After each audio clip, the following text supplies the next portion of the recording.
वाहिगुरु जी का खालसा, वाहिगुरु जी की फतेह। आप सब ਨੂੰ ਗੁਰੂ ਤੇਗ ਬਹਾਦਰ ਸਾਹਿਬ ਜੀ ਦੇ 400 ਸਾਲਾ ਪ੍ਰਕਾਸ਼ ਪੁਰਬ ਦੀ ਬਹੁਤ ਬਹੁਤ ਮੁਬਾਰਕਬਾਦ।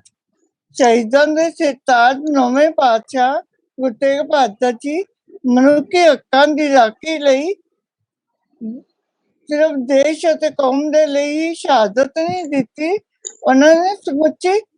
ਉਹਨਾਂ ਦੀ ਸ਼ਹਾਦਤ ਸਮੁੱਚੀ ਮਾਨਵਤਾ ਦੇ ਭਲੇ ਲਈ ਸੀ। ਗੁਰੂ ਸਾਹਿਬ ਨੇ ਧਾਰਮਿਕ ਸੁਤੰਤਰਤਾ ਲਈ, ਸਭ ਧਰਮਾਂ ਦੇ ਸਤਿਕਾਰ ਲਈ ਆਵਾਜ਼ ਉਠਾਈ।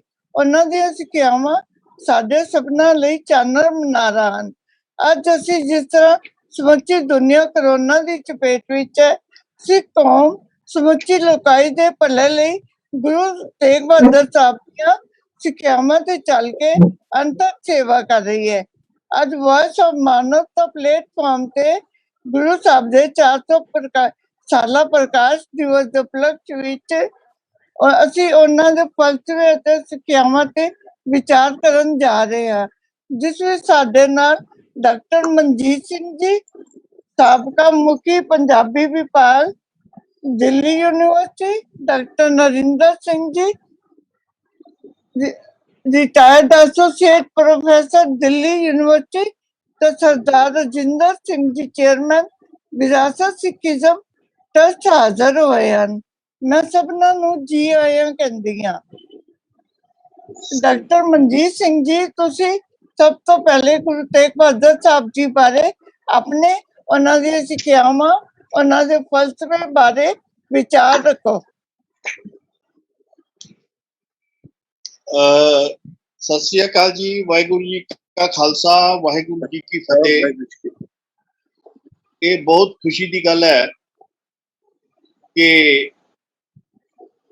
गुरु तेग बहादुर साहिब का 400 साला प्रकाश उत्सव इस कोरोना काल दे विच भी वखरे वखरे माध्यमां दे नाल मनाया जा रहा है। इस शुभ अवसर ते मैं सारी मानवता नू बधाई देंदा। गुरु तेग बहादुर साहिब जिन्हां दे बारे कहा जाता है कि वो सिख धर्म के 9वें गुरु सन। असल विच जे ध्यान नाल देखिए, ये ठीक है कि सिख धर्म का अपना एक सिस्टम है, एक प्रबंध है, उस विच वो 9वें नंबर ते आंदे ने, पर उन्हां दे जिहड़े संदेश ने, उन्हां दी जिहड़ी लासानी शहादत है, वो समुची मानवता दे वास्ते है। गुरु तेग बहादुर साहब दा जीवन, उन्हां दा फलसफा, उन्हां दी बाणी, उनदियां इतनियां परतां ने कि उन्हां परतां दे उपर एक एक परत खोल के जिहदे उपर चर्चा की जाए तो सानू घंटियां बधी समा चाहिए। पर समय की सीमा नू ध्यान विच रखते हुए असीं कह सकते हाँ कि गुरु तेग बहादुर साहब का जीवन इतिहास, इसके उपर चर्चा की जा सकती है। उन्हां दा जिहड़ा जीवन फलसफा है, उसदे उपर चर्चा की जा सकती है। गुरु तेग बहादुर साहब के जिहड़े सफर ने, उन्होंने अपने करीबन 55 कुछ साल तो थोड़ा जा समा घट जीवन काल दे विच बहुत सारिया यात्रावां कीतियां, प्रचार किए, और उसके उपर खुल के गलबात हो सकती है। उन्होंने जिहड़ियां जंगां कीतियां, करतारपुर की जंग का जिक्र बार बार आता है।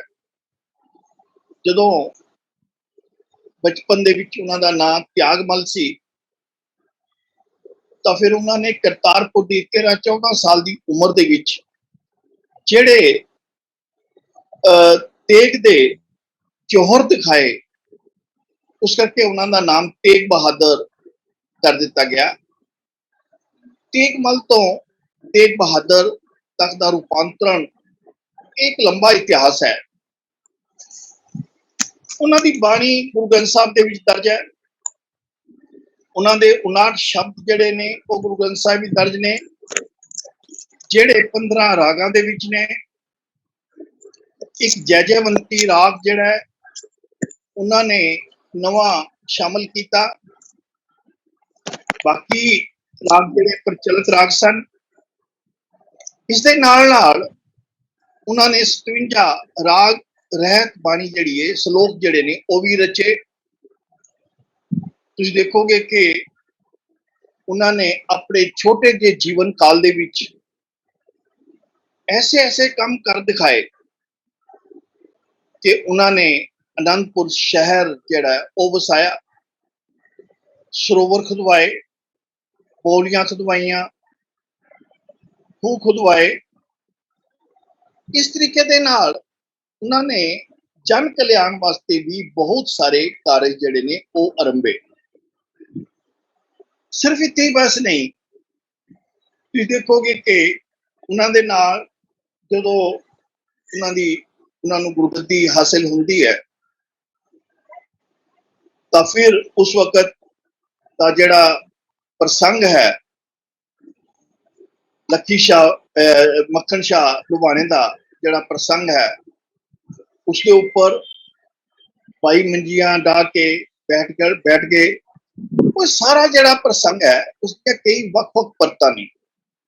इन्हां परतां दे उपर एक परत दे उपर घंटा बहस की जा सकती है, पर असी गुरु साहब दे सिर्फ दो जेड़े ने नुक्तियां उपर ही अपनी गल केंद्रित करने की कोशिश करांगे। एक नुकता है उन्हां दी बाणी दा, जिहड़ी बाणी उन्हां ने रची, जिसका जिक्र मैं पहले कर चुकिया कि 59 शब्द उन्हां दे गुरु ग्रंथ साहब दे विच दर्ज ने, जिहड़े 15 रागां दे विच ने। जैजावंती राग उन्हां ने जिहड़ा पहले किसी भी बाणीकार ने नहीं सी वरतिया, उस दे विच बाणी रची। और इस दे नाल नाल तुसीं देखोगे कि ये जिहड़ी बाणी है, बाणी दियां भी अगों कई परतां ने। इहदा संगीतक पक्ष है, इसकी भाषा शैली की गल है, इस दे विच जिहड़े प्रतीक वरते गए ने, इस दे विच जिहड़ा अध्यात्मक फलसफा पेश किया गया है, इस तरह भी कई परतां जिहड़ियां ने वो साडे सामने मौजूद ने, जिन्हां उपर असीं निट के बहस कर सकते हैं। पर असी दो नुक्तियां पर गल करांगे। एक तो उन्हां दी जिहड़ी शहादत है वो लासानी है, दूसरी उन्हां दी बाणी। मैं सब तो पहला उन्हां दी शहादत के उपर अपनी गल कहांगा। जिवें कि असी जानते हैं कि उन्हां दा आगमन 1621 ईस्वी दे विच अमृतसर विखे होया। माता नानकी जी सन, जदों उन्हां दा विआह होया तां ओह माता गुजरी जी नाल उन्हां दा विआह होया।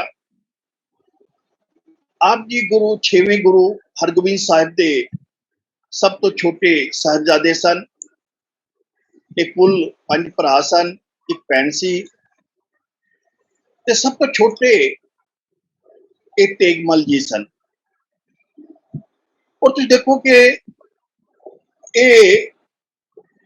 उन्हां दे जीवन काल दे नाल संबंधित बहुत सारियां गल्लां ने। पर जदों असीं उन्हां दी लासानी शहादत उपर अपना ध्यान केंद्रित करते हैं तो साडे सामने वो सारा मंजर पशमंजर, वो सारा दृश्य साडे सामने आ जाता है। और वो दृश्य जिहड़ा गुरु नानक साहब को लैके गुरु गोबिंद सिंह जी तक, एक तरफ 10 गुरु साहबान हुए, गुरु नानक साहब, गुरु अंगद देव, गुरु अमरदास, गुरु रामदास, गुरु अर्जन देव, गुरु हरराय साहब, गुरु हरगोबिंद साहब, गुरु हरराय साहब, गुरु हरकृष्ण साहब, गुरु तेग बहादुर साहब, गुरु गोबिंद सिंह जी। दूसरी तरफ मुगल काल से मुगलों के 7 पीढ़ियां का राज।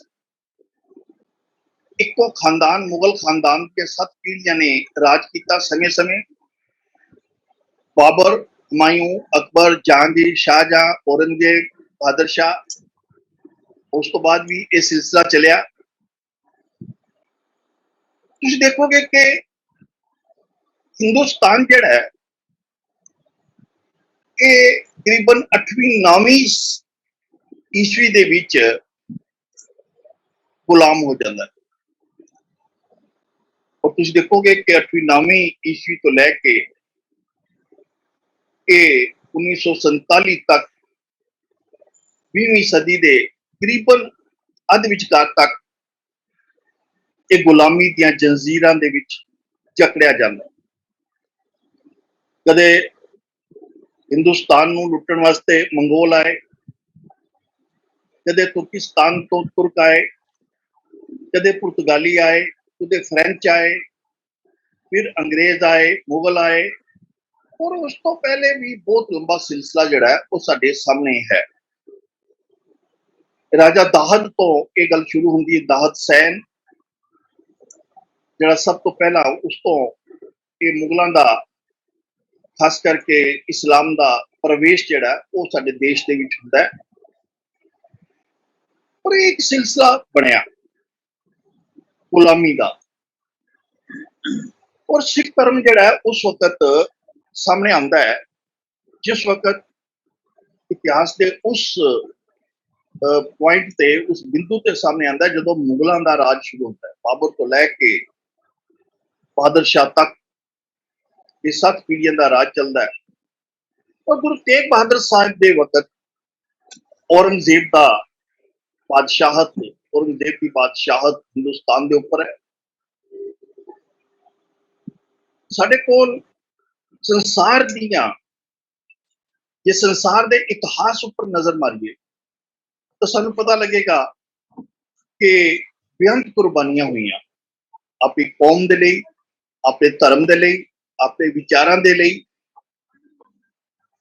पर इस तरह की कोई भी सानू उदाहरण वेखण नूं नहीं मिलती कि कोई इंसान, कोई महापुरुष किसी उस अकीदे के वास्ते अपनी जान कुर्बान करता होवे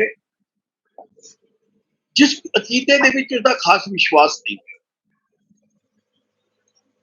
असीं जानते हैं कि गुरु तेग बहादुर साहब, औरंगजेब ने यह ऐलान कर दिता कि मैं हिंदुस्तान नूं दारुल इस्लाम बनावांगा। दारुल इस्लाम का मतलब सी कि इस्लाम का सब तो वड्डा केंद्र। गुरु साहब किसी भी मजहब के खिलाफ नहीं सर, किसी धर्म के खिलाफ नहीं सर। गुरु नानक साहब को लैके गुरु गोबिंद सिंह जी तक सानू एक भी वाकया ऐसा नहीं मिलता जिस दे विच ये पता लगे कि गुरु साहब किसी मजहब के खिलाफ, उन्हां दी लड़ाई किसी मजहब के नाल नहीं सी, सिर्फ उन्हां जालमां दे नाल सी जिहड़े तशद्दद करके धर्मां नूं वरत रहे सन अपनी ताकत नूं जमाउण दे लई और इस्लाम का प्रचार करके धर्म नूं वरत रहे सन। और उस वक्त बाबर नूं गुरु नानक साहब ने जाबर कहा। और सब तो वड्डी शहादत गुरु अर्जन साहब की होंदी है जो गुरु तेग बहादुर साहब के दादा जी सन। और दादा जी तो बाद ये पोता जड़ा है गुरु तेग बहादुर, उसकी शहादत होंदी है।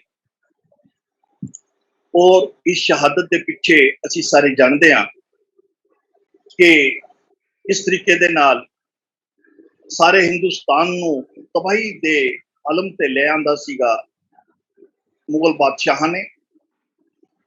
खास करके हिंदू धर्म, उस वक्त हिंदू धर्म सी, उसदे विच मंदिर ढाए जांदे सन, औरतां दी पत लुट्टी जांदी सी, साम दाम दंड हर हथियार जिहड़ा वो वरतिया जांदा सी।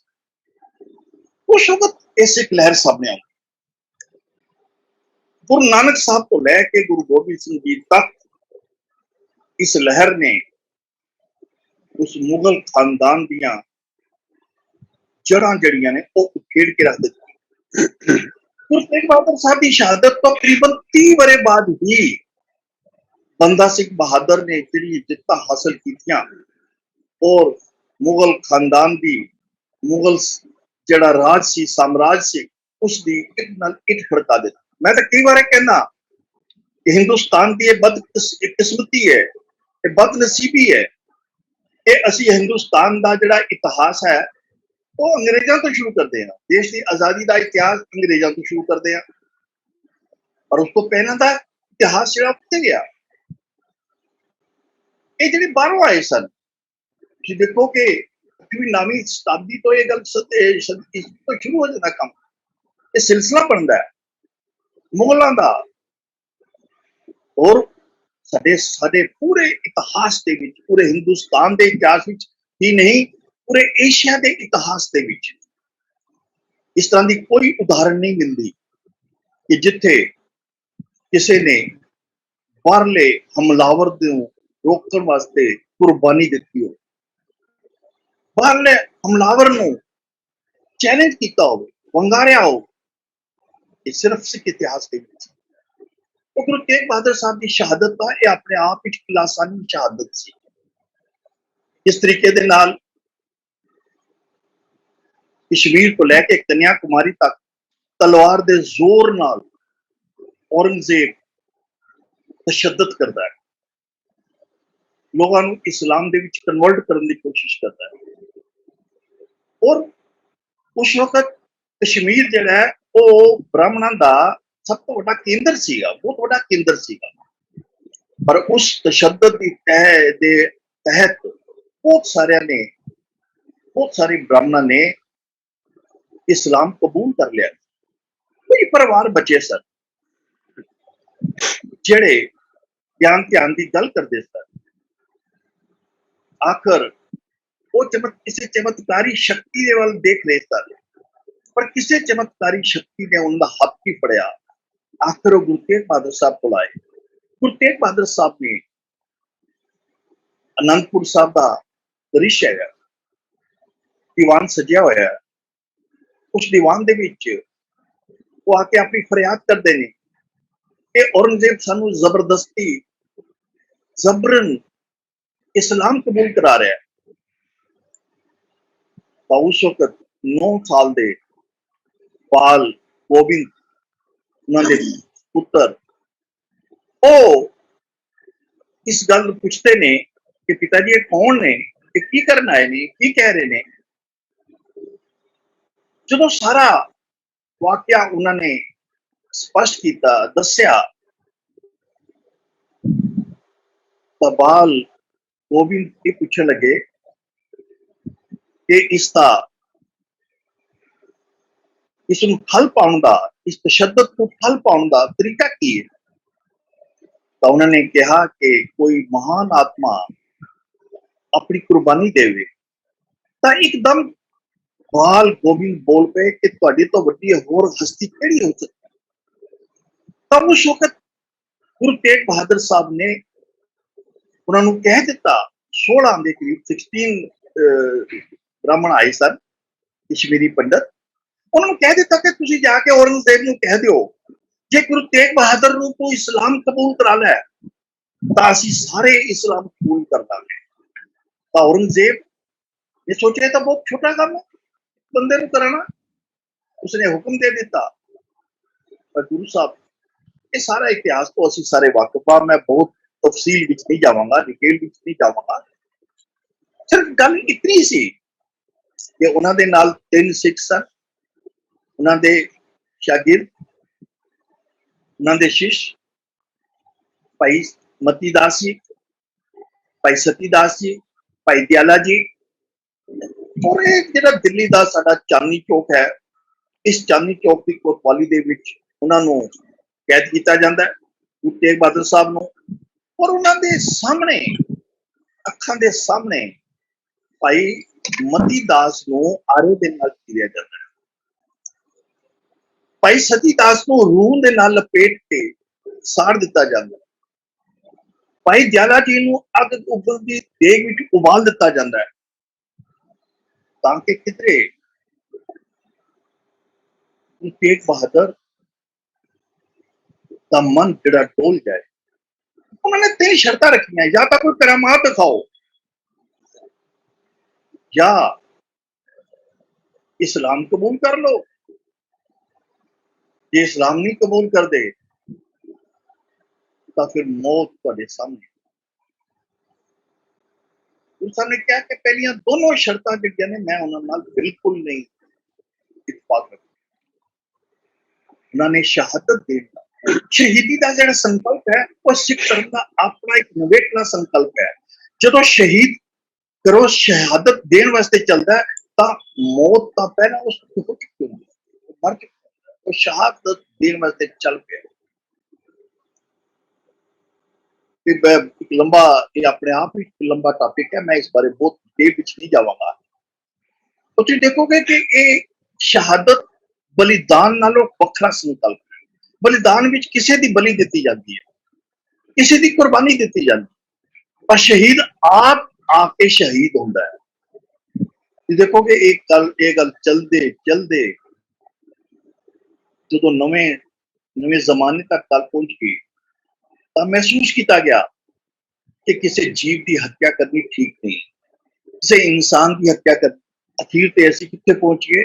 ਅਸੀਂ ਨਾਰੀਅਲ, ਹਰ ਸ਼ੁਭ ਕਰਮ ਦੇ ਉੱਪਰ ਨਾਰੀਅਲ ਨੂੰ ਤੋੜਦੇ ਹਾਂ। ਨਾਰੀਅਲ ਨੂੰ ਕਿਉਂ ਤੋੜਿਆ ਜਾਂਦਾ ਹੈ? ਨਾਰੀਅਲ ਦੇ ਪਿੱਛੇ ਫਿਰ ਉਹ ਨਾਰੀਅਲ ਤੋੜਨ ਦੇ ਪਿੱਛੇ ਬਲੀਦਾਨ।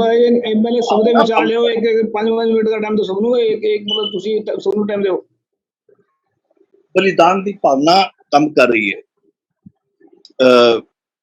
ਹਾਂਜੀ, ਮੈਂ ਪਰ 5 ਮਿੰਟ ਮੈਂ ਹੋਰ ਲਾਂਗਾ ਜੀ।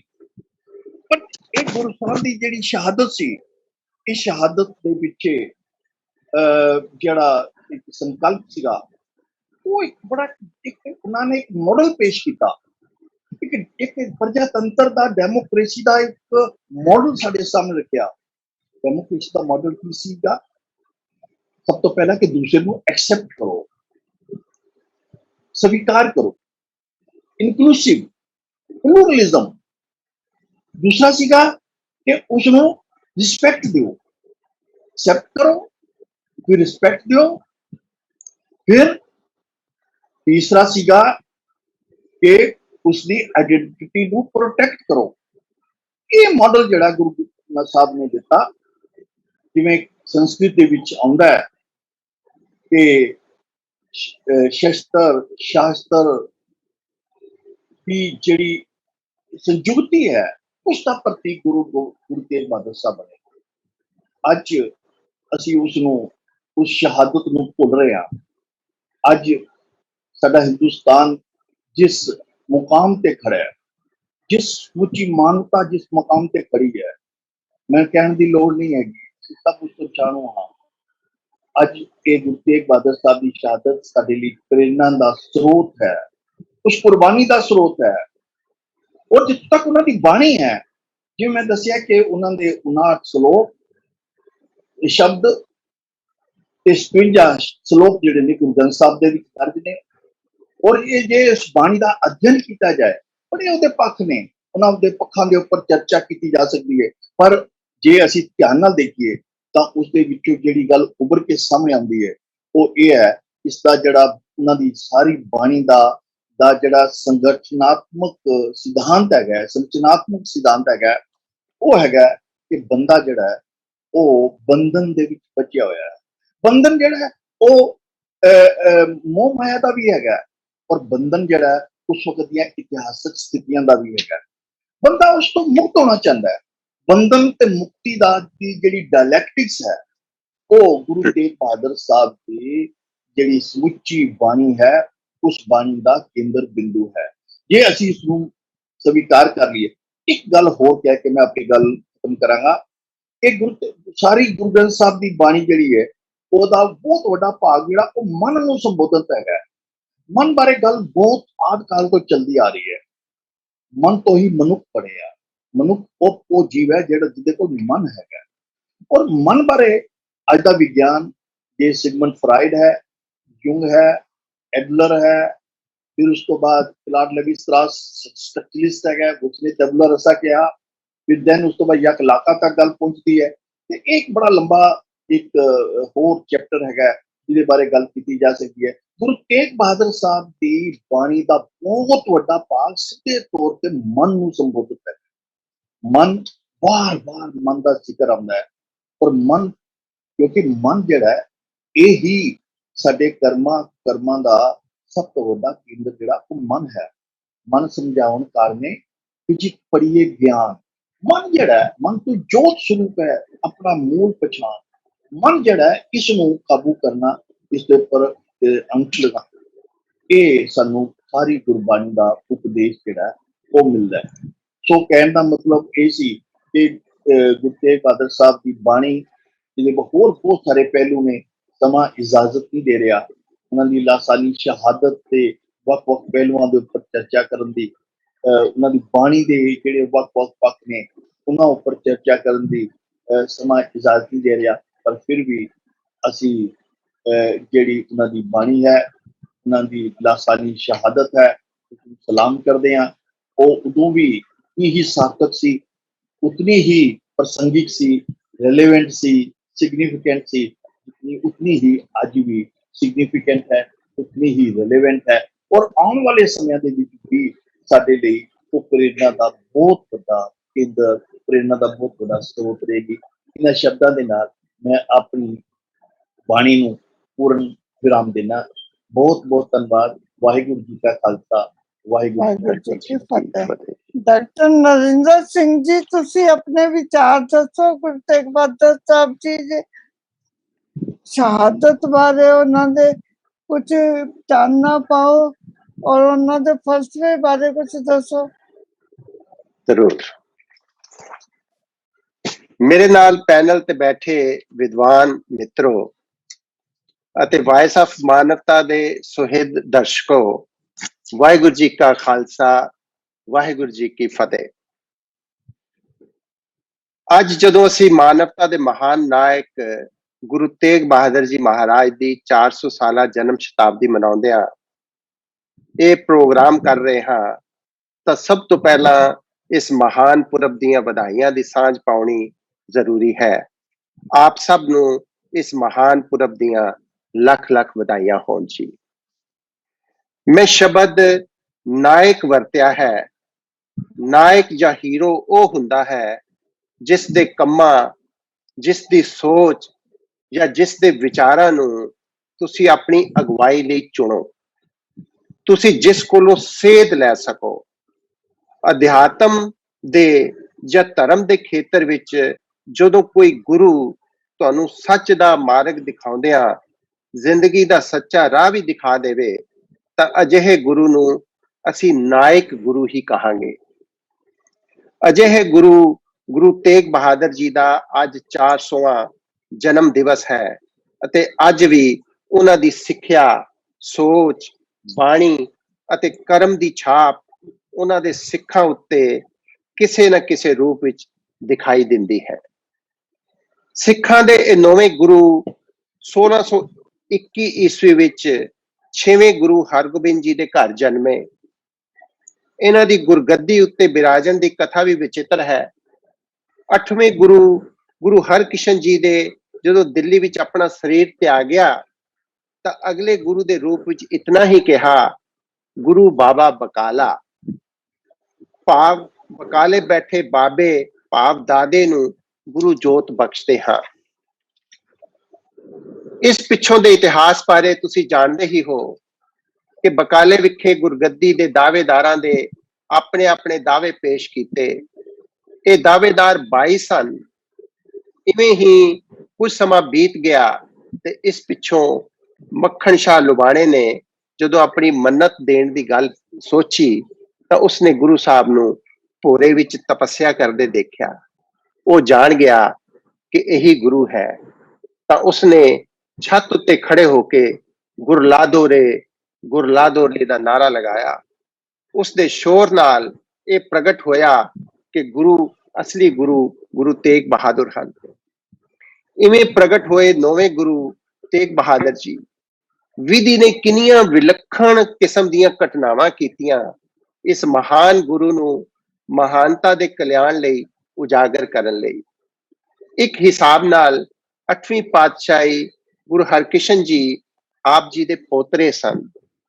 ਪੋਤਰੇ ਵੱਲੋਂ ਦਾਦੇ ਨੂੰ ਗੁਰਗੱਦੀ ਦਿੱਤੀ ਜਾਣੀ, ਤੁਸੀਂ ਹੈਰਾਨ ਹੁੰਦੇ ਹੋਵੋਗੇ, ਪਰ ਹੈਰਾਨ ਨਾ ਹੋਵੋ ਵਿਦਵਾਨ ਦਰਸ਼ਕੋ।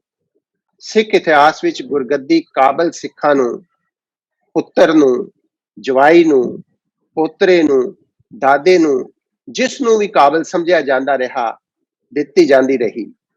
ਸ਼ਾਇਦ ਇਸ ਵਿੱਚ ਰਿਸ਼ਤਾ ਮਹੱਤਵਪੂਰਨ ਨਹੀਂ, ਇਸ ਵਿੱਚ ਜੋਤ ਹੀ ਅੱਗੇ ਚੱਲਦੀ ਰਹੀ। ਜਿਹੜਾ ਵੀ ਜੋਤ ਨੂੰ ਗ੍ਰਹਿਣ ਕਰਨ ਦੇ ਕਾਬਲ ਹੋਇਆ, ਉਸ ਪਾਸ ਇਹ ਪਹੁੰਚਾ ਦਿੱਤੀ ਜਾਂਦੀ ਰਹੀ। ਗੁਰੂ ਤੇਗ ਬਹਾਦਰ ਜੀ ਨੂੰ ਇਹ ਜੋਤ 1664 ਵਿੱਚ ਸੌਂਪੀ ਗਈ। ਆਪਣੇ ਪਿਤਾ ਗੁਰੂ ਹਰਗੋਬਿੰਦ ਜੀ ਦੇ ਜੋਤੀ ਜੋਤ ਸਮਾਉਣ ਤੋਂ ਬਾਅਦ ਆਪ ਨੇ ਬਕਾਲਾ ਜਾ ਕੇ 20 ਸਾਲ ਤੱਕ ਭੋਰੇ ਵਿੱਚ ਬੈਠ ਕੇ ਘੋਰ ਤਪੱਸਿਆ ਕੀਤੀ। ਗੁਰਗੱਦੀ ਤੇ ਬਿਰਾਜਮਾਨ ਹੋਣ ਉਪਰੰਤ ਆਪ ਨੇ ਭਾਰਤ ਵਿੱਚ ਬਹੁਤ ਸਾਰੀਆਂ ਯਾਤਰਾਵਾਂ ਕੀਤੀਆਂ। ਬੰਗਾਲ ਵਿੱਚ, ਅਸਾਮ ਵਿੱਚ, ਮੱਧ ਪ੍ਰਦੇਸ਼ ਵਿੱਚ, ਉੜੀਸਾ ਵਿੱਚ, ਉੱਤਰ ਪ੍ਰਦੇਸ਼ ਵਿੱਚ, ਇਹ ਬਹੁਤ ਸਾਰੀਆਂ ਯਾਤਰਾਵਾਂ ਨੇ। ਪਰ ਇਸ ਨਾਲ ਉਹਨਾਂ ਨੇ ਲੋਕਾਂ ਵਿੱਚ ਜਾਗਰਤੀ ਪੈਦਾ ਕਰਨ ਦੀ ਕੋਸ਼ਿਸ਼ ਕੀਤੀ ਕਿ ਲੋਕ ਆਪਣੇ ਆਪ ਨੂੰ ਪਹਿਚਾਨਣ, ਕਿਸੇ ਸੱਚ ਨੂੰ ਪਹਿਚਾਨਣ ਦੀ ਕੋਸ਼ਿਸ਼ ਕਰਨ। ਵਿਦਵਾਨ ਦਰਸ਼ਕੋ, ਗੁਰੂ ਤੇਗ ਬਹਾਦਰ ਜੀ ਦੇ ਜੀਵਨ ਬਾਰੇ ਜਾਂ ਇਤਿਹਾਸ ਬਾਰੇ ਜਾਣਕਾਰੀ, ਤੱਥ ਅੱਜ ਦੇ ਸਮੇਂ ਵਿੱਚ ਇੰਟਰਨੈਟ ਉੱਤੇ ਲੱਭੇ ਜਾ ਸਕਦੇ ਹਨ। ਸਾਡਾ ਮੰਤਵ ਸੂਚਨਾ ਇਕੱਠੀ ਕਰਨਾ ਹੀ ਨਹੀਂ, ਸੂਚਨਾ ਦੇ ਤੱਥਾਂ ਨੂੰ, ਫੈਕਟਸ ਨੂੰ ਕਿਸੇ ਅਰਥ ਵੱਲ ਜਾਂਦੇ ਵਿਖਾਉਣਾ ਹੈ।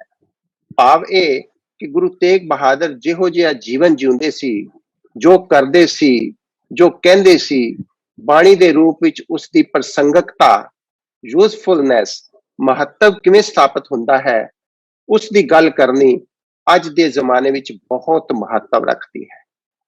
ਮੈਂ ਗੱਲ ਸਿੱਖ ਧਰਮ ਦੀ ਕਰਾਂ ਤਾਂ ਦੂਜੇ ਨੰਬਰ ਤਾਂ ਸਾਡੇ ਕੋਲ ਬਹੁਤ ਸਾਰੀ ਵਿਰਾਸਤ ਹੈ, ਸਾਡੇ ਕੋਲ ਗੁਰਬਾਣੀ ਹੈ, ਸਾਡੇ ਕੋਲ ਇਤਿਹਾਸ ਹੈ, ਅਤੇ ਤੀਜੇ ਨੰਬਰ ਤੇ ਸਾਡੇ ਕੋਲ ਕੁਝ ਮਿਥਿਹਾਸ ਹੈ ਜੋ ਪ੍ਰਤੀਕਾਤਮਕ ਰੂਪ ਵਿੱਚ ਸਿੱਖ ਧਰਮ ਬਾਰੇ ਕੁਝ ਗੱਲਾਂ ਦੱਸਦਾ ਹੈ।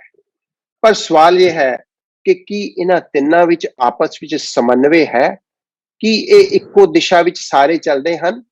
ਜੇ ਗੁਰਬਾਣੀ ਵਿੱਚ ਕਈਆਂ ਗੱਲਾਂ ਗੁਰੂ ਦੇ ਜੀਵਨ ਉੱਤੇ ਘਟਦੀਆਂ ਨਹੀਂ, ਤਾਂ ਤੁਸੀਂ ਸਮਝ ਸਕਦੇ ਹੋ ਕਿ ਕਿਤੇ ਨਾ ਕਿਤੇ ਝੋਲ ਪੈਂਦੀ ਹੈ।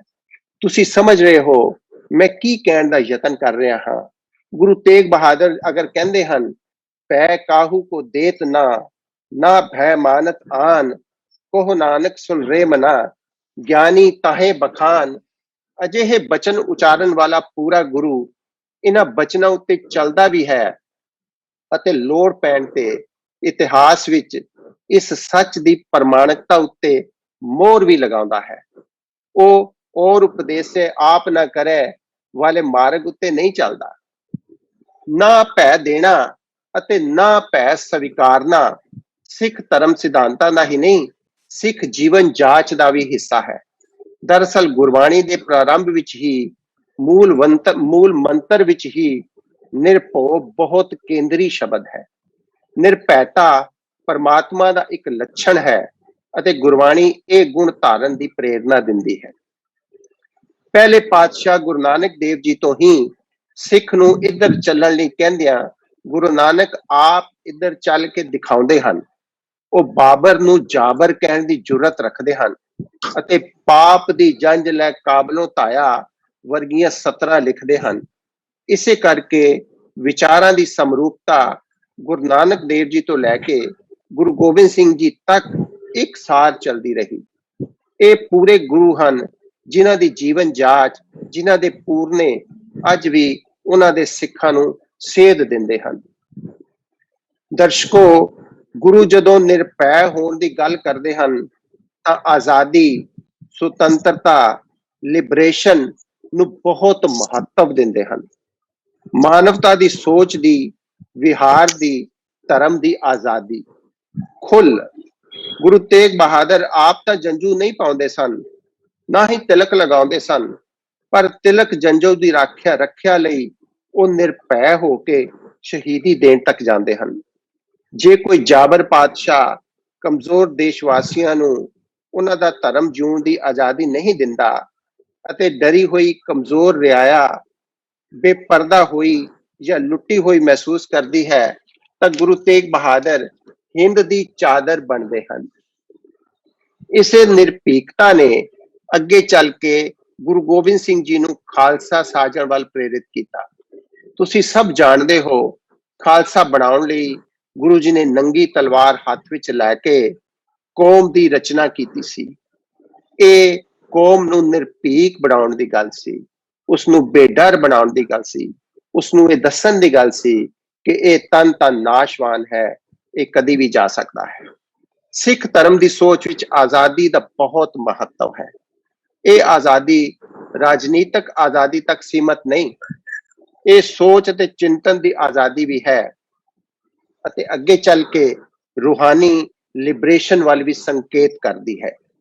ਭਾਰਤ ਦੇਸ਼ ਦੀ ਆਜ਼ਾਦੀ ਦੀ ਲਹਿਰ ਨੂੰ ਧਿਆਨ ਨਾਲ ਦੇਖੀਏ ਤਾਂ ਇਸ ਵਿੱਚ ਸਿਵਲ ਡਿਸਓਬੀਡੀਐਂਸ ਦਾ ਜ਼ਿਕਰ ਕਈ ਵਾਰ ਆਉਂਦਾ ਹੈ, ਭਾਵ ਸਰਕਾਰ ਦੇ ਨਾਜਾਇਜ਼ ਕਾਨੂੰਨਾਂ ਨੂੰ ਨਾ ਮੰਨਣ ਦੀ ਗੱਲ।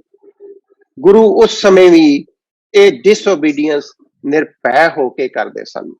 ਤੁਸੀਂ ਜਾਣਦੇ ਹੀ ਹੋ, ਘੋੜੇ ਉੱਤੇ ਬੈਠਣਾ, ਸ਼ਸਤਰ ਰੱਖਣਾ, ਤਾਜ ਪਹਿਨਣਾ, ਤਖਤ ਲਗਾਉਣਾ, ਕਲਗੀ ਲਗਾਉਣੀ, ਦਸਤਾਰ ਸਜਾਉਣੀ ਮੁਗਲ ਰਾਜ ਵਿੱਚ ਮਨਾ ਸਨ।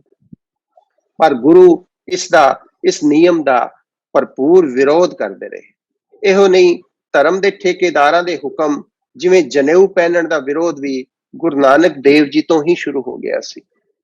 ਇੱਥੇ ਜ਼ਿਕਰ ਭਾਰਤ ਦੀ ਆਜ਼ਾਦੀ ਦੀ ਲਹਿਰ ਦਾ ਆਇਆ ਹੈ ਤਾਂ ਲੱਗਦਾ ਹੈ ਆਜ਼ਾਦੀ ਦੀ ਪਹਿਲੀ ਜੰਗ ਗੁਰੂ ਲੜ ਰਹੇ ਸਨ।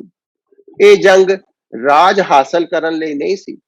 ਇਹਨਾਂ ਦੋਹਾਂ ਦੀ ਆਜ਼ਾਦੀ ਜੰਗਾਂ ਨੂੰ ਮੈਂ ਸਮਾਨਾਂਤਰ ਹੋ ਕੇ ਨਹੀਂ ਦੇਖਣਾ ਚਾਹੁੰਦਾ।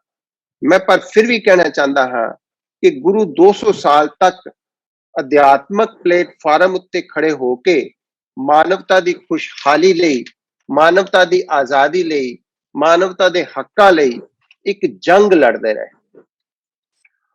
ਆਪਣੇ ਆਖਰੀ ਪੜਾਵਾਂ ਉੱਤੇ ਇਹ ਸਹੀ ਅਰਥਾਂ ਵਿੱਚ ਜੰਗ ਹੀ ਬਣ ਗਈ ਸੀ ਜਦੋਂ ਗੁਰੂ ਹਰਗੋਬਿੰਦ ਸਾਹਿਬ ਨੇ ਜਾਂ ਗੁਰੂ ਅਰਜਨ ਦੇਵ ਗੁਰੂ ਗੋਬਿੰਦ ਸਿੰਘ ਜੀ ਨੇ ਮੈਦਾਨ ਵਿੱਚ ਆ ਕੇ ਇਹ ਜੰਗਾਂ ਲੜੀਆਂ। ਤੇ ਨਾਲੇ ਇਹ ਜੰਗਾਂ ਜਿਹੜੀਆਂ ਸੀ ਉਦੋਂ ਵਾਕਈ ਹੀ ਰਾਜਨੀਤਿਕ ਤਾਕਤਾਂ ਦੇ ਵਿਰੁੱਧ ਹੀ ਹੋ ਗਈਆਂ ਸਨ। ਅਸੀਂ ਦੋ ਵੱਡੀਆਂ ਸ਼ਹਾਦਤਾਂ ਦੇਖਦੇ ਹਾਂ ਸਿੱਖ ਇਤਿਹਾਸ ਵਿੱਚ, ਇੱਕ ਗੁਰੂ ਅਰਜਨ ਦੇਵ ਜੀ ਦੀ ਅਤੇ ਫਿਰ ਇੱਕ ਗੁਰੂ ਤੇਗ ਬਹਾਦਰ ਜੀ ਦੀ। ਪਿਆਰੇ ਦਰਸ਼ਕੋ, ਉਸ ਤੋਂ ਬਾਅਦ ਅਸੀਂ ਦੇਖਦੇ ਹਾਂ ਕਿ ਸਿੱਖ ਕੌਮ ਵਿੱਚ ਸ਼ਹਾਦਤਾਂ ਦੀ ਕੋਈ ਕਮੀ ਨਹੀਂ ਰਹੀ। ਅਸੀਂ ਹਮੇਸ਼ਾ ਹੀ ਜ਼ਿੰਦਗੀ ਨੂੰ ਫਾਨੀ ਸਮਝਿਆ ਹੈ ਅਤੇ ਆਜ਼ਾਦੀ ਨੂੰ, ਹੱਕ ਨੂੰ ਔਰ ਮਾਨਵਤਾ ਨੂੰ ਪਹਿਲ ਦਿੱਤੀ ਹੈ। ਸਵਾਲ ਹੈ, ਨਿਰਭੈਤਾ ਆਈ ਕਿੱਥੋਂ? ਗਹਿਰੇ ਅਧਿਆਤਮ ਵਿੱਚੋਂ, ਪਰਮ ਸੱਚ ਵਿੱਚੋਂ, ਉਸ ਆਦ ਸੱਚ ਵਿੱਚੋਂ ਜਿਸ ਦਾ ਜ਼ਿਕਰ ਮੂਲ ਮੰਤਰ ਵਿੱਚ ਹੈ। ਇਹ ਮੰਤਰ ਕੇਵਲ ਸ਼ਾਬਦਿਕ ਨਹੀਂ ਰਿਹਾ, ਗੁਰੂਆਂ ਨੇ ਇਸ ਮੰਤਰ ਨੂੰ ਅਮਲੀ ਜਾਮਾ ਪਹਿਨਾ ਦਿੱਤਾ। ਇਸੇ ਲਈ ਇਸ ਨਿਰਭੈਤਾ ਦਾ ਸਰੂਪ ਦੈਵੀ ਹੈ, ਦਾਨਵੀ ਨਹੀਂ। ਇਹ ਸਰੀਰ ਨੂੰ, ਦੇਹ ਨੂੰ ਮਿੱਟੀ ਸਮਝਦਾ ਹੈ ਅਤੇ ਅਰਸਿਓਂ ਜਬ ਜਾਏ ਲਰੂ ਵੇਲੇ ਨਿਸ਼ਚੇ ਹੀ ਆਪਣੀ ਜਿੱਤ ਮੰਨਦਾ ਹੈ ਅਤੇ ਰਣ ਵਿੱਚ ਜੂਝ ਮਰੂ ਨੂੰ ਕੁਝ ਨਹੀਂ ਸਮਝਦਾ। ਇਹ ਨਿਰਭੈਤਾ ਹਰ ਵਰਗ ਵਿੱਚ ਹੈ, ਭਾਵੇਂ ਉਹ ਕਿਸੇ ਵੀ ਜਾਤ ਦਾ ਹੋਵੇ, ਕਿਸੇ ਵੀ ਉਮਰ ਦਾ ਹੋਵੇ ਜਾਂ ਕਿਸੇ ਵੀ ਸੈਕਸ ਦਾ ਹੋਵੇ, ਔਰਤ ਹੋਵੇ ਜਾਂ ਮਰਦ ਹੋਵੇ। ਇਹ ਅਸੀਂ ਇਸ ਦੇ ਕਈ ਐਗਜ਼ਾਮਪਲ ਆਪਣੀ ਇਤਿਹਾਸ ਵਿੱਚ ਲੱਭ ਸਕਦੇ ਹਾਂ। ਡਾਕਟਰ ਸਾਹਿਬ, ਸਮਾਂ ਇਜਾਜ਼ਤ ਨਹੀਂ ਦਿੰਦਾ ਕਿ ਗੱਲਾਂ ਤੇ ਤੁਹਾਡੀਆਂ ਬਹੁਤ ਇੰਟਰਸਟਿੰਗ ਨੇ, ਤੁਸੀਂ ਇਤਿਹਾਸ ਬਾਰੇ ਬੜਾ ਵਧੀਆ ਦੱਸ ਰਹੇ ਹੋ, ਲੇਕਿਨ ਹੁਣ ਰਜਿੰਦਰ ਸਿੰਘ ਜੀ ਵੀ ਕੁਝ ਬੋਲਣਾ ਚਾਹੁੰਦੇ ਨੇ, ਤੁਸੀਂ ਵਾਈਂਡ ਅਪ ਕਰਨਾ। ਮੈਂ ਵਾਈਂਡ ਅਪ ਕਰਦਾ ਜੀ। ਅੱਜ ਦੇ ਯੁੱਗ ਦੇ ਪ੍ਰਸੰਗ ਵਿੱਚ ਵੀ ਇਹ ਬੜਾ ਪ੍ਰਸੰਗਿਕ ਹੈ, ਇਹ ਦੱਸੀਏ ਕਿ ਗੁਰੂ ਤੇਗ ਬਹਾਦਰ ਜੀ ਦੀ ਸ਼ਹਾਦਤ ਅੱਜ ਕੀ ਰੰਗ ਲਿਆ ਰਹੀ ਹੈ।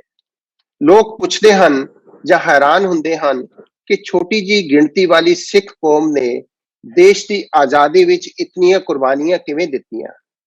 ਕਿਵੇਂ ਕਾਲਾ ਪਾਣੀ ਦੀ ਸਜ਼ਾ ਭੁਗਤਣ ਵਾਲਿਆਂ ਵਿੱਚ ਸਭ ਤੋਂ ਵੱਡੀ ਗਿਣਤੀ ਇਸ ਕੌਮ ਦੀ ਹੈ।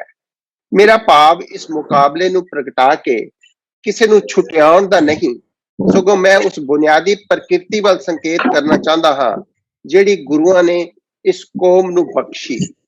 ਇਹ ਪ੍ਰਕਿਰਤੀ ਮੁਫਤ ਨਹੀਂ ਮਿਲੀ, ਕਿਤੇ ਗੁਰੂ ਤੇਗ ਬਹਾਦਰ ਜੀ ਦਾ ਬਲੀਦਾਨ ਇਸ ਦਾ ਚਾਨਣ ਮੁਨਾਰਾ ਹੈ। ਗੁਰੂ ਤੇਗ ਬਹਾਦਰ ਜੀ ਦੇ 400 ਸਾਲਾ ਪ੍ਰਕਾਸ਼ ਉਤਸਵ ਉੱਤੇ ਅਸੀਂ ਉਸ ਗੁਰੂ ਨੂੰ ਯਾਦ ਕਰਨ ਦਾ ਉਪਰਾਲਾ ਕਰ ਰਹੇ ਹਾਂ ਜਿਸ ਨੇ ਕਿਸੇ ਕੌਮ ਦੇ ਨਿਰਮਾਣ ਵਿੱਚ ਵੱਡਾ ਯੋਗਦਾਨ ਪਾਇਆ, ਖੁੱਲ ਕੇ ਨਿਡਰ ਹੋ ਕੇ ਜੀਵਨ ਜਿਉਣ ਦੀ ਜਾਂਚ ਦੱਸੀ। ਦਰਸ਼ਕੋ, ਅੱਜ ਵੀ ਜਦੋਂ ਕੋਰੋਨਾ ਕਾਲ ਵਿੱਚ ਦੇਸ਼ ਉੱਤੇ ਸੰਕਟ ਬਣਿਆ ਹੋਇਆ ਹੈ, ਤੁਸੀਂ ਦੇਖਦੇ ਹੋ ਕਿ ਇਸ ਕੌਮ ਦੇ ਰਿਪਰੈਜ਼ੈਂਟੇਟਿਵ, ਇਸ ਕੌਮ ਦੇ ਲੋਕ ਕਿੰਨਾ ਅੱਗੇ ਵੱਧ ਕੇ ਔਰ ਬਿਨਾਂ ਕਿਸੇ ਡਰ ਦੇ, ਮੈਨੂੰ ਤਾਂ ਇਸ ਵਿੱਚ ਵੀ ਗੁਰੂ ਤੇਗ ਬਹਾਦਰ ਜੀ ਦੀਆਂ ਸਿੱਖਿਆਵਾਂ ਹੀ ਨਜ਼ਰ ਆਉਂਦੀਆਂ ਹਨ।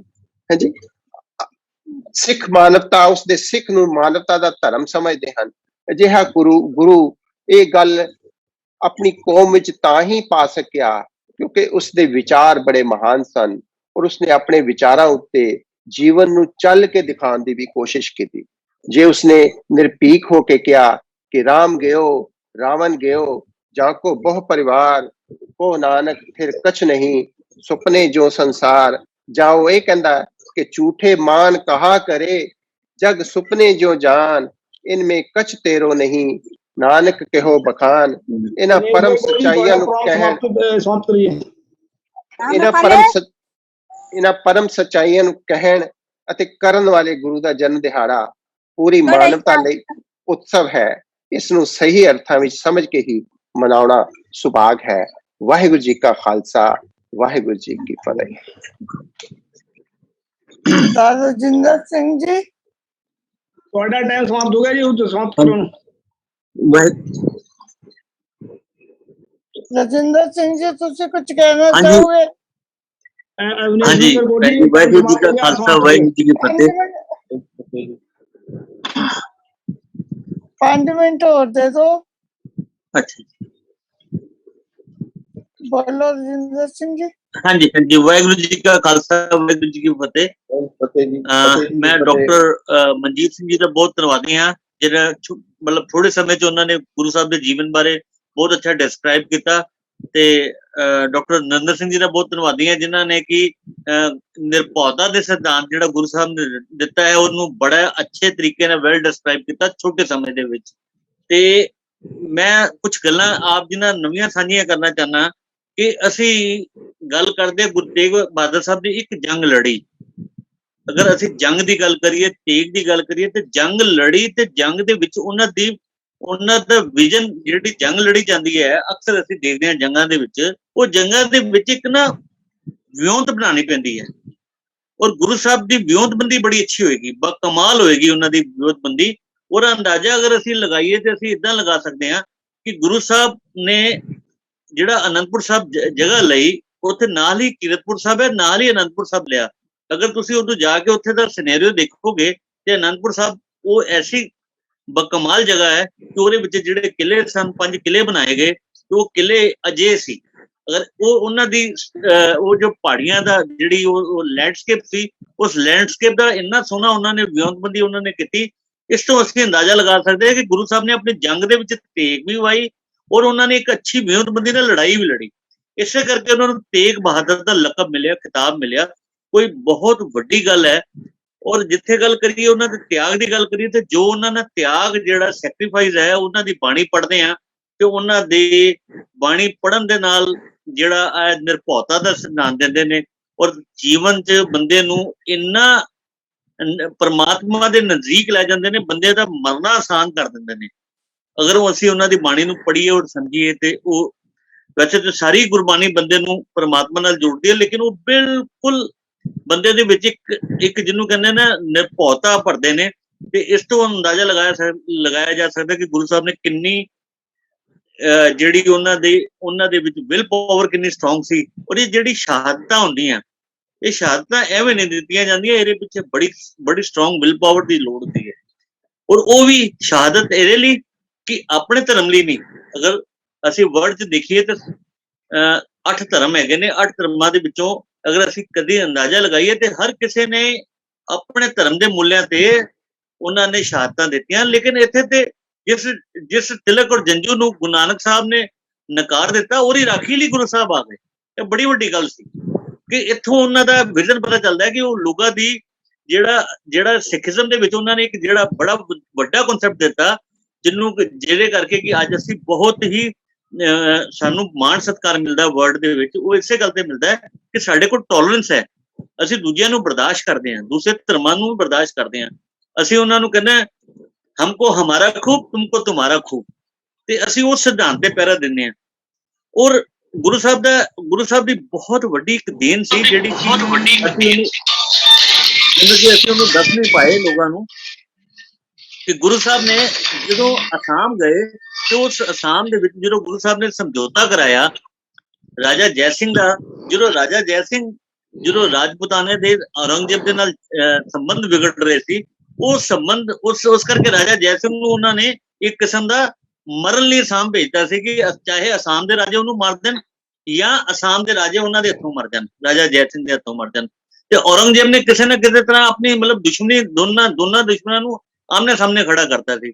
ਪਰ ਗੁਰੂ ਸਾਹਿਬ ਦੀ ਬਹੁਤ ਵੱਡੀ ਸੂਝ-ਬੂਝ ਨਾਲ ਉਹਨਾਂ ਨੇ ਅਸਾਮ ਦੇ ਰਾਜਿਆਂ 'ਚ ਤੇ ਆਪਣਾ ਕੀ ਕਹਿੰਦੇ ਨੇ ਰਾਜਾ ਜੈ ਸਿੰਘ ਦੇ ਵਿੱਚ ਸਮਝੌਤਾ ਕਰਾ ਕੇ ਉਸ ਲੜਾਈ ਨੂੰ, ਬੜੀ ਵੱਡੀ ਲੜਾਈ ਨੂੰ ਧੁਬੜੀ ਸਾਹਿਬ ਅੱਗੇ ਟਾਲਿਆ। ਇਹ ਇੱਕ ਬੜੀ ਵੱਡੀ ਦੇਣ ਸੀ ਗੁਰੂ ਸਾਹਿਬ ਦੀ। ਔਰ ਜਿੱਥੇ ਅਸੀਂ ਗੱਲ ਕਰੀਏ ਟਰੈਵਲਿੰਗ ਦੀ, ਤੇ ਗੁਰੂ ਸਾਹਿਬ ਨੇ ਇੰਨੇ ਟਰੈਵਲਸ ਕੀਤੇ। ਗੁਰੂ ਨਾਨਕ ਸਾਹਿਬ ਤੋਂ ਬਾਅਦ ਅਗਰ ਕਿਸੇ ਨੇ ਟਰੈਵਲਸ ਕਰਕੇ ਜ਼ਿਆਦਾ ਪ੍ਰਚਾਰ, ਸਿੱਖੀ ਦਾ ਪ੍ਰਚਾਰ ਕੀਤਾ ਤੇ ਉਹ ਗੁਰੂ ਤੇਗ ਬਹਾਦਰ ਸਾਹਿਬ ਦੇ ਹਿੱਸੇ ਆਂਦਾ ਹੈ। ਗੁਰੂ ਸਾਹਿਬ ਨੇ ਬਹੁਤ ਹੀ ਆਪਣੇ ਟਰੈਵਲਸ ਕਰਕੇ, ਔਰ ਜਿੱਥੇ ਅਗਰ ਅਸੀਂ ਦੇਖੀਏ ਤੇ ਅਗਰ ਅਸੀਂ ਜਾ ਕੇ ਦੇਖੀਏ ਲਖਨਊ 'ਚ ਜਾਂ ਕਲਕੱਤਾ 'ਚ ਜਾਂ ਹੋਰ ਸਭ ਜਗ੍ਹਾ ਦੇ ਵਿੱਚ ਅਸੀਂ ਜਾ ਕੇ ਦੇਖੀਏ ਤੇ ਗੁਰੂ ਸਾਹਿਬ ਜਿੱਥੇ ਗੁਰੂ ਨਾਨਕ ਸਾਹਿਬ ਜਾ ਕੇ ਬੈਠੇ, ਜਾਂ ਬਨਾਰਸ ਜਾ ਕੇ ਜਿੱਥੇ ਗੁਰੂ ਨਾਨਕ ਸਾਹਿਬ ਬੈਠੇ ਉੱਥੇ ਜਾ ਕੇ ਉਹ ਨਹੀਂ ਬੈਠੇ। ਉਹਨਾਂ ਨੇ ਸਤਿਕਾਰ ਇੰਨਾ ਗੁਰੂ ਨਾਨਕ ਸਾਹਿਬ ਦਾ ਕੀਤਾ, ਜਿਸ ਸਥਾਨ ਤੇ ਗੁਰੂ ਨਾਨਕ ਸਾਹਿਬ ਜਾ ਕੇ ਬੈਠੇ ਉਹਨਾਂ ਨੇ ਉਸ ਸਥਾਨ ਤੇ ਨਹੀਂ ਬੈਠੇ। ਉਹਨਾਂ ਦੇ ਗੁਰਦੁਆਰਿਆਂ ਨੂੰ ਵੱਡੀ ਸੰਗਤ ਕਿਹਾ ਜਾਂਦਾ ਹੈ, ਗੁਰੂ ਨਾਨਕ ਸਾਹਿਬ ਦੇ ਗੁਰਦੁਆਰਿਆਂ ਨੂੰ ਔਰ ਗੁਰੂ ਤੇਗ ਬਹਾਦਰ ਸਾਹਿਬ ਦੇ ਗੁਰਦੁਆਰੇ ਜਿੰਨੇ ਇਤਿਹਾਸਿਕ ਸਥਾਨ ਹੈਗੇ ਉਹਨਾਂ ਨੂੰ ਛੋਟੀ ਸੰਗਤ ਦੇ ਨਾਮ ਤੋਂ ਜਾਣਿਆ ਜਾਂਦਾ ਹੈ ਕਿ ਛੋਟੇ ਗੁਰੂ ਸਾਹਿਬ ਜਿਹੜੇ 9ਵੇਂ ਗੁਰੂ ਸਾਹਿਬ ਉੱਥੇ ਆਏ। ਇਸ ਕਰਕੇ ਤੁਸੀਂ ਜਾ ਕੇ ਦੇਖੋਗੇ ਹਰ ਜਗ੍ਹਾ ਛੋਟੀ ਸੰਗਤ ਦੇ ਨਾਂ ਤੇ, ਜਿੱਥੇ ਗੁਰੂ ਨਾਨਕ ਸਾਹਿਬ ਦਾ ਵੀ ਗੁਰਦੁਆਰਾ ਹੋਏਗਾ ਤੇ ਗੁਰੂ ਤੇਗ ਬਹਾਦਰ ਸਾਹਿਬ ਦਾ ਗੁਰਦੁਆਰਾ ਹੋਏਗਾ, ਉਹਦੇ ਚ ਥੋੜਾ ਡਿਸਟੈਂਸ ਹੋਏਗਾ। ਇਹ ਵੀ ਇੱਕ ਪ੍ਰਚਾਰ ਦਾ ਮਾਧਿਅਮ ਸੀ ਕਿ ਗੁਰੂ ਨਾਨਕ ਸਾਹਿਬ ਦੀ ਸਿੱਖੀ ਨੂੰ ਦੁਬਾਰਾ ਜੋੜਿਆ ਉਹਨਾਂ ਨੇ। ਔਰ ਮੈਂ ਅਗਰ ਕਹਾਂ ਕਿ ਅਗਰ ਖਾਲਸਾ ਪੰਥ ਦੀ ਨੀਂਹ ਚ ਗੁਰੂ ਤੇਗ ਬਹਾਦਰ ਸਾਹਿਬ ਦੇ ਯੋਗਦਾਨ ਦੀ ਗੱਲ ਕਰਾਂ ਤੇ ਮੈਂ ਜ਼ਰੂਰ ਕਹਿਣਾ ਚਾਹਨਾ ਕਿ ਅਗਰ ਭਾਈ ਹਿੰਮਤ ਸਿੰਘ ਉੜੀਸਾ ਤੋਂ ਨਿਕਲ ਕੇ ਆਇਆ ਤੇ ਉਹਦੀ ਵੀ ਦੇਣ ਕਿਤੇ ਨਾ ਕਿਤੇ ਗੁਰੂ ਤੇਗ ਬਹਾਦਰ ਸਾਹਿਬ ਨੂੰ ਜਾਂਦੀ ਹੈ।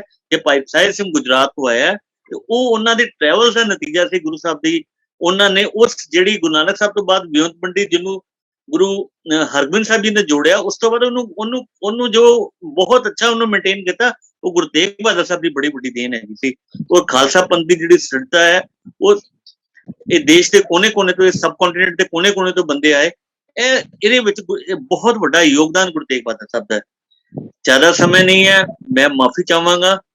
ਮੇਰੇ ਵੱਡੇ ਵਿਦਵਾਨ ਦੋਵੇਂ ਇਹਨਾਂ ਨੇ ਬਹੁਤ ਕੁਝ ਬੋਲਿਆ ਹੈਗਾ। ਮੈਂ ਬਹੁਤ ਧੰਨਵਾਦੀ ਹਾਂ ਟਰਸਟ ਵੱਲੋਂ ਵੀ। ਮੈਂ ਟਰਸਟ ਵੱਲੋਂ WhatsApp ਚੈਨਲ ਮਾਨਵਤਾ ਦਾ ਵੀ ਬਹੁਤ ਧੰਨਵਾਦੀ ਹਾਂ ਕਿ ਉਹਨਾਂ ਨੇ ਅੱਜ ਮਾਨਵਤਾ ਦੇ ਗੁਰੂ ਦੀ ਗੱਲ, ਅਸੀਂ ਉਹਨਾਂ ਨੂੰ ਮਾਨਵਤਾ ਦਾ ਗੁਰੂ ਕਹੀਏ ਤੇ ਬਹੁਤ ਅੱਛੀ ਗੱਲ ਹੈ। ਉਹਨਾਂ ਨੇ ਸਗਲ ਸ੍ਰਿਸ਼ਟੀ ਦੀ ਚਾਦਰ ਜਿਹੜੀ ਹੈ ਨਾ, ਸਾਰੀ ਸ੍ਰਿਸ਼ਟੀ ਨੂੰ ਇੱਕ ਮਾਨਵਤਾ ਦੀ, ਹਿਊਮੈਨਿਟੀ ਦੇ ਜਿਹੜੀ ਇੱਕ ਬਾਮਿਸਾਲ ਜਿਹੜੀ ਲਾਸਾਨੀ ਸ਼ਹਾਦਤ ਦਿੱਤੀ ਹੈ, ਉਹ ਬਕਮਾਲ ਹੈ। ਉਹਨੂੰ ਐਕਸਪਲੇਨ ਨਹੀਂ ਕੀਤਾ ਜਾ ਸਕਦਾ। ਉਹਦਾ ਮਹੱਤਵ ਜਿਹੜਾ ਹੈ ਉਹ ਆਉਣ ਵਾਲੀ ਪੀੜ੍ਹੀਆਂ ਨੂੰ ਹੁਣ ਸਮਝ ਆਏਗਾ ਕਿ ਕਿੱਦਾਂ ਫੰਡਾਮੈਂਟਲੀ ਸੋਚ ਦੇ ਨਾਲ ਕਿੱਦਾਂ ਉਹਨਾਂ ਨੇ ਲੜੇ। ਇਹ ਬਹੁਤ ਵੱਡੀ ਉਹਨਾਂ ਦੀ ਕੁਰਬਾਨੀ ਹੈ। ਇਹਨਾਂ ਸ਼ਬਦਾਂ ਨਾਲ ਮੈਂ ਆਪਣੀ ਬਾਣੀ ਨੂੰ ਵਿਰਾਮ ਦੇਣਾ ਔਰ ਫਤਿਹ ਅਰਜ਼ ਕਰਦਾ ਜੀ। ਵਾਹਿਗੁਰੂ ਜੀ ਕਾ ਖਾਲਸਾ, ਵਾਹਿਗੁਰੂ ਜੀ ਕੀ ਫਤਿਹ।